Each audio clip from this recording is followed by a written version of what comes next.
God calls Jonah.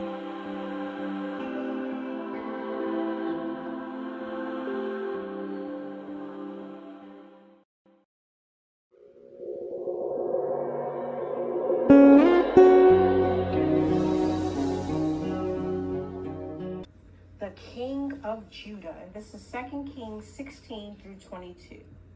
The tribes of Israel disagreed about who should rule the followers of Moses. The northerners group became the kingdom of Israel. The southern group formed the kingdom of Judah. Its capital was Jerusalem. Both kingdoms were meant to keep to the religion of Moses. But Judah had the most holy city with its great temple. Even so, some of its kings turned their backs on Jewish beliefs. They built statues and temples to many gods instead to the one true God. The Bible calls these rulers bad kings. All the kings of Israel were bad, and so were many of the kings of Judah. Uzziah was one of the better kings, and so was his son Jotham. But the next king, Ahaz, was bad.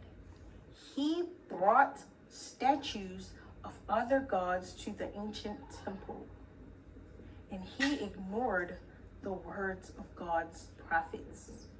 Ahaz's son Hezekiah hated the way his father had lived. As soon as he became king, he ordered the priests to repair and clean the temple. The job took 16 days. God was happy with Hezekiah.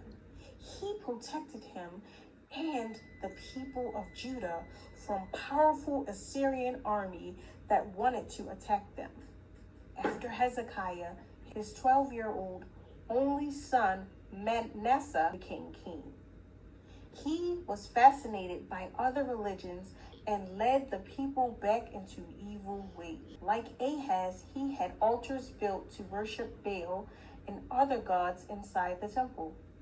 He also killed many innocent people. Manasseh ruled for 55 years. Manasseh's son, Ammon, inherited the kingdom.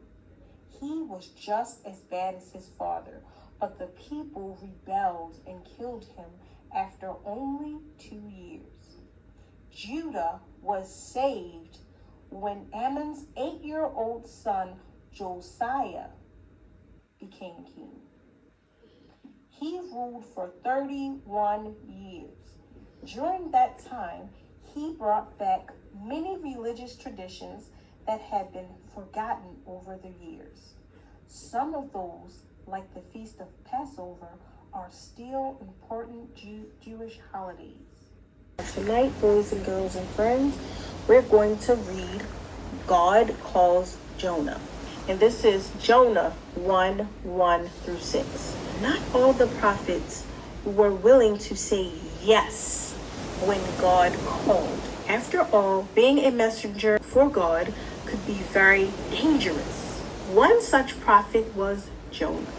One day, God told Jonah that he had a message for him to give to the people of Nineveh, the capital city of Assyria. The Assyrians were the enemies of God's people. They were cruel and wicked. Tell the king and the people of Nineveh that the city will be destroyed in 40 days' time, said God. Tell them I know about their wicked ways and they must stop now. But Jonah didn't want to go. Instead, he ran away and got on a boat that was going to Spain. As soon as the boat set sail, he settled down to sleep on the deck. God was angry with Jonah for disobeying him. He sent a huge storm and the boat pitched and tossed on the waves. The sailors cried out to their gods to save them. Jonah kept on sleeping. unaware of what was going on until the captain woke him. "Pray to your God to save us," he cried. And that's all for today.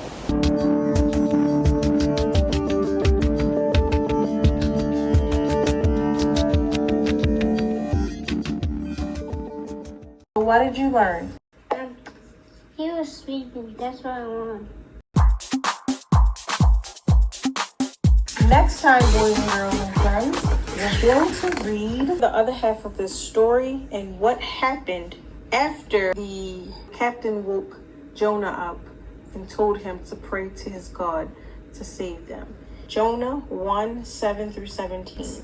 Thank you very much for listening and watching, and I'll see you in my next one.